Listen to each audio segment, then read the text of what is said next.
All right, so in this video, we're going to cover section 6.6, which is the law of cosines. That will be the last section of chapter 6 that we cover, and the last section before your chapter 3 that we cover. Or, sorry, before your test 3 that we cover. So, in this section, we're going to talk again about the law of cosines.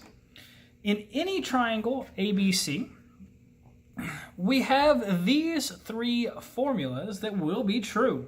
And I've drawn a triangle ABC over here. Again, this capital A is angle A, lowercase a is the side that is opposite the angle, and similar for B and C here.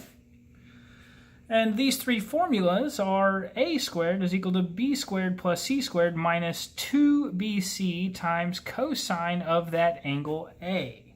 And honestly, these other two formulas are exactly that first formula, just with the variables switched around. So if we look through this, we notice that this is the Pythagorean theorem here. And then we subtract off 2 times the product of the side lengths that are in the sum right here, times that cosine of A, which is the angle that is opposite of that side length we are solving for. And that is true for all three of these formulas. So really, you just need to remember one formula. We're going to use that in this one example here to solve the triangle ABC. So we're given a triangle where we know that we have side length A is equal to 10, side length B is equal to 14, and the angle in between that is 120 degrees. If we're told all of that information, we can start to solve the triangle. And we do that by solving for this side length C here.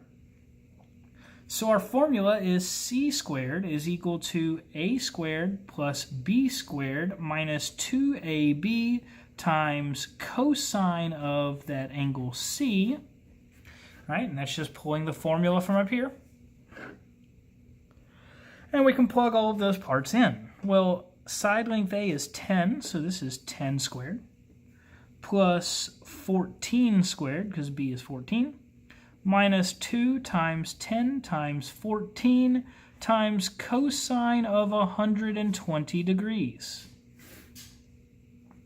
Well, when we work this out, this is 100 plus 196 minus 2 times 10 is 20, 20 times 14 is 280.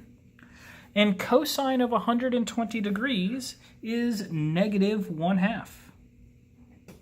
So when we write this out, this is 296 plus, right, because negative 1/2 times a negative 280 is a positive 140. So we get 436 when we add those two together.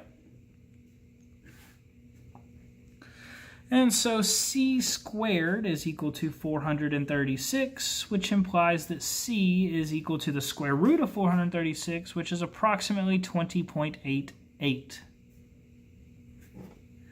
Okay. And so that tells us the third side length. What we need to find out then is our final two angles, angle A and angle B. We can do that by going back and using this information we learned from section 6.5, so the law of sines.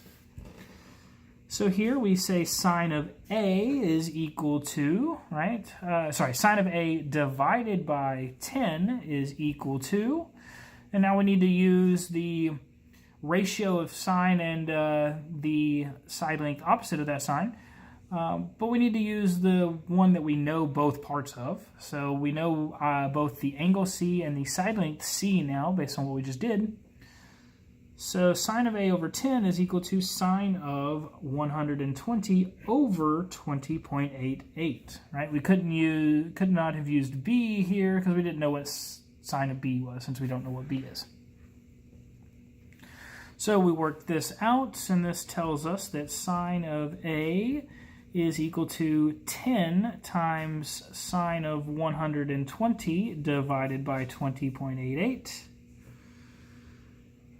And we get that this is the square root of 3 over 2, right? Sine of 120 is root 3 over 2, times 10 all over 20.88, Sine of A is that, which is approximately 0.4147.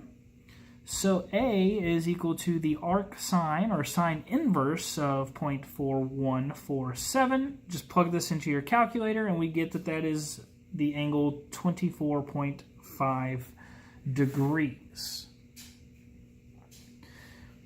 And from here, we have a couple of different ways to solve this. We can use the law of sine again, or we can notice that the interior angles have to be 180 degrees. So we can determine that angle B is equal to 180 minus the sum of 120 plus 24.5.